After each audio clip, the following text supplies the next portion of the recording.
Bismillah, ada. Terima kasih.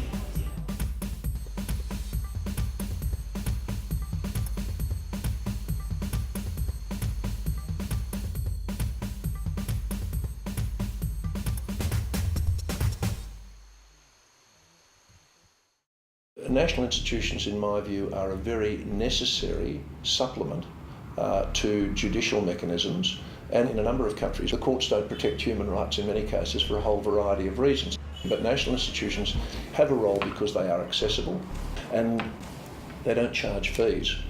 When we take a case, we go up to the Chief Justice, up to the President, and if not, we go publicly in the media. Although I have to say that the culture of impunity really continues in Afghanistan. I mean, I would say that maybe 50% of the cases we are able to solve somehow with our pressure. I mean, the situation for human rights defenders in many Asian countries is problematic and worsening. There is a worsening trend of the use of laws to restrict and criminalise the work of human rights defenders. And I think there's a range of things that NHRIs can do to support human rights defenders. Firstly, they can advocate for a safe and enabling environment for the work of human rights defenders. And NHRIs have a role to play in terms of public education, in speaking out strongly in support of human rights defenders. Certainly we would encourage all national human rights institutions to establish human rights defender protection desks or focal points. In the south, in a mining area there where there have been some killings already, and there's this big mining company that's here, we have been able to have engagements, conversation with the military and the police, and have been able to convince them to step down the work that they've been doing there, to withdraw in order to give more space to the indigenous peoples who are scared of them. Anything short of due process of law is not going to be acceptable to the Commission. So we have been categorically rejecting all kinds of, quote unquote, the extrajudicial killings or the encounters, or the gunfights, however the law enforcing agencies might call them. Once we receive the investigation report, then the Commission decides that whether the report is acceptable or not to the Commission. But when we have questions and doubts, then we reject that report and we say that it's not acceptable to us. So we go for reinvestigation and ask them for reinvestigation and re-inquiry.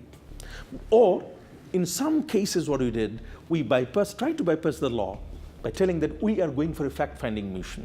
So, this has put the executive on the feet, on the toes. The Paris Principles don't require that every national human rights institution have a complaint handling function.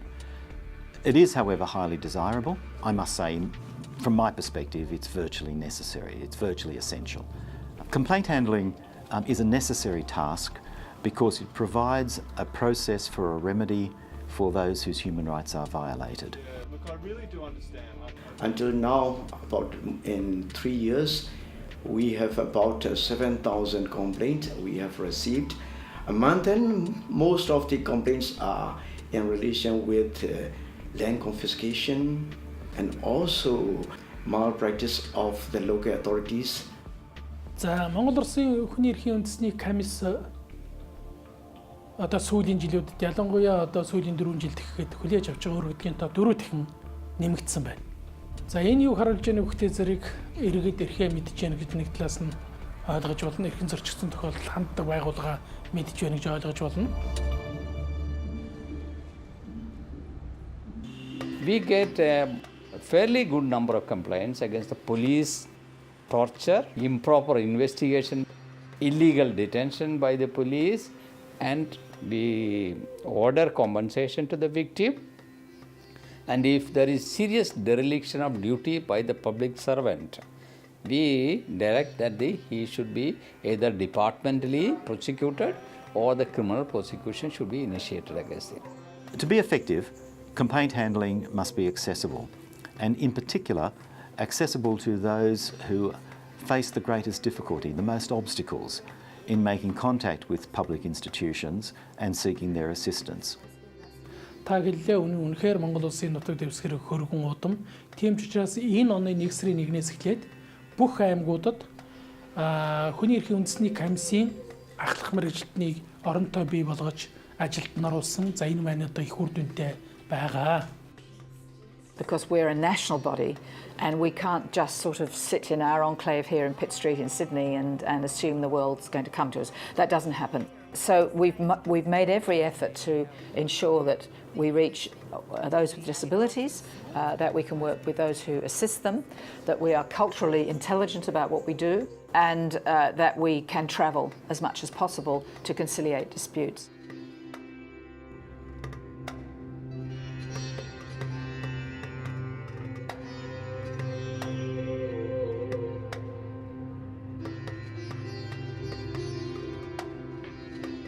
Well, it actually started with the girl giving birth and the mother and the stepfather colluding to kill the baby. During the investigation, they somehow asked the girl about the incident of her stepfather abusing her, and apparently she admitted that she had had sex with another man apart from her stepfather. When the case was heard before a judge, he asked her whether she had fornicated, and she said yes, she did it. And immediately she was sentenced to be flogged. And the case got a lot of media attention, both local and foreign. And we as a Human Rights Commission, we needed to intervene, be a friend of the court, to change this so that this does not happen to anyone else. I was actually given the opportunity to speak on her behalf at the High Court. And I appealed to the judges that this is enough. Now, please just make this right. And a few weeks later, they came out with the verdict that the juvenile court ruling should be overturned, and she was acquitted. This case was a success, yes, but what happened afterwards? Did she get redress? Did she get compensation from the government? Did she get her respect back within the society? Well, no. And that's what worries me today.